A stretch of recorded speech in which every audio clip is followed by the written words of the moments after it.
Hello everyone and welcome back. This is game number 2 of the losers round 6 matchup between KingsIndian and IndyPride.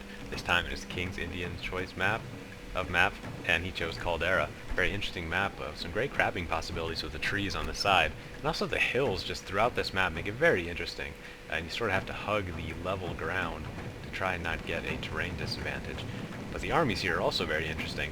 At least here on KingsIndian side, he's got a front line of Nodachis, a second line of Naginatas, and katanas in the next line, and then more Naginatas, Naginata monks, Yari Ashigaru. So he has a big infantry blob here. He's going to try and maybe use a tiered effect of multiple waves, and we'll see if it ends up working. It's kind of a hard place to charge with all these hills everywhere. It can be very unpredictable. If the Nodachis get off a good charge, it can really cripple IndyPride's line, or at least maybe tear right through these Yari Ashigaru. Speaking of IndyPride, he has one matchlock in this one, the matchlock samurai. Otherwise, it's pretty much, two matchlock samurai, replacing the katana hero, but otherwise his army remains pretty much unchanged. One Yari cavalry and 2 Great Guard over there capturing the archery dojo, which is actually a pretty good choice, as KingsIndian doesn't really have a whole lot of cavalry. He has 2 light cavalry up there, but that looks like it's it. Well, there's 1 katana cavalry there. Maybe a second one hiding there off in the trees. It's not a ton of cavalry, so he will be a bit slow in his attack here, so he does have time maybe to capture that archery dojo. IndyPride will also try and take the farmhouse as well. And KingsIndian is going to be taking the workshop. We'll get that defensive bonus. We won't help him in the skirmish fight, as the matchlocks will shoot right through whatever armor they happen to be wearing, no matter how buff it is. So now both buildings have been captured by IndyPride, and his cavalry is mounting back up and coming over to this side to join the battle. Light cavalry for KingsIndian, maybe trying to get IndyPride to get lost in his micro a little bit. Maybe get a little bit disorganized for that first attack. I don't know why I keep confusing the names of these 2 players. I keep thinking IndyPride, KingsIndian, and you can tell when I hesitate for their names. I don't know why I'm getting mixed up so much. Anyway, it will be KingsIndian's responsibility to attack in this match, and he is moving forward. So we'll see what happens. The matchlock detachment here is sort of moving up, trying to get to a best firing angle it possibly can. And there isn't really a bad firing angle on this part of the map. It's pretty much straight if you're looking north to south, and just very clear lines of fire. So they should be able to do quite a bit of damage here in this initial shot. They will probably be coming through the trees, yes, to minimize that matchlock fire, but will still be devastating, especially this Nodachi is going to get face full of lead here in about a second. There we go. 9. Oh my gosh. 42 killed in that volley. 43 actually. Wow. Very devastating opening volley from the matchlocks, who are now going to retreat behind the Yari Ashigaru, who are in spear wall, which is a good way to use the Yari Ashigaru.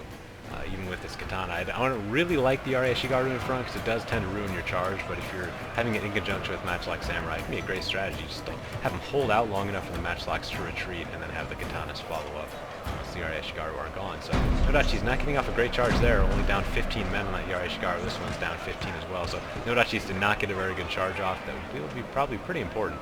And we'll see what stage 2, 3, 4, and 5 are going to be in this infantry attack by KingsIndian. Great Guard is now up on the hill. Light Cavalry is trying to move in, get caught on the Great Guard. This Naginata monk has to probably get up there to help against this cavalry, because the Katana cavalry could very well push right through this side. Oh no, there's a Yari Ashigaru in spear wall moving up here, so they will probably not be able to get through that Yari Ashigaru line, especially with the Naginata monks in support. Katana cavalry is in red morale and at 59 men, so do not sense they're in a very strong position. 18 of men and wavering could cause a chain rout with that light cavalry. Yari cavalry for IndyPride is coming around the rear. You just might be able to sneak in and attack on the general. Great Guard is coming in against this huge blob. They'll get a nice charge off and give some nice morale penalties. IndyPride is focusing his attack here, so very good response here by IndyPride, just sort of stuffing this attack and stopping it dead in its tracks. Yari cavalry again just ignoring the general, going into the melee line. Not a bad decision. There's some wavering down there, but it's just going to be the Yari Ashigaru that he had in the first line, so not terribly important. More important that the katanas are the ones that don't rout in this one. Yari Ashigaru just there to sort of buy time. One also guarding the general. Matchlock Samurai at this point can't really get off any sort of good firing attack. But ooh, both the cavalry units, the Yari and the Great Guard for IndyPride, are wavering, so you only have 1 cavalry unit left after this. Could be very huge, because KingsIndian's infantry is holding a lot better in this game. They have a nice big blob, they feel nice and safe with their friends. Great guard coming in and getting stopped here by the Naginata monks. I think at this point, when there are so many spears there, I'd be going right into the general because he's so vulnerable, just out completely in the open and vulnerable. Should totally get a hit off there, but now the spears are coming into cover as well. Naginata samurai and the warrior monk. And the Katana cavalry's managed to push through a hole in the center here and are sending IndyPride's rear into disarray, getting through the Arya Shigaru as well. General for IndyPride down to 21 men. But he's going to ignore the general for now and go into the matchlocks. Maybe not a bad idea, as if he tried to go into the general, he would be being shot at by the matchlocks. So now some mass wavering on King's Indian side, and this charge just might do it. The Great Guard of 38 men coming in, and there's a mass rout here on the strongest side for King's Indian, so it looks like IndyPride is going to be winning this game as well and getting the sweep, moving on in the losers round bracket. Unfortunately, means that King's Indian will be eliminated at this point, but he had a good run.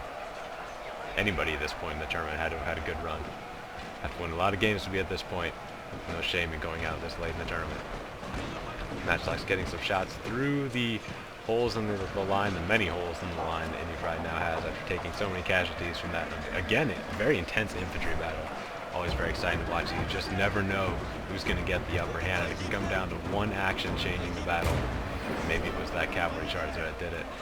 There's the mass rout for King's Indian, just has a general who is broken, so that means IndyPride gets the sweep 2-0, and we'll be moving on in the losers bracket. I'll see you back in the main menu. And there it is, IndyPride gets the win, both in the game and in the series. And moving on to losers round number 7. Look at the numbers here, definitely do tell the story. IndyPride's lost just over half of his force. King's Indian lost about 3/4 of it, so very good play by both of these players, but it's going to be IndyPride who gets the win and advancing in the series. Thanks for watching, everybody. I'll see you all in the next match.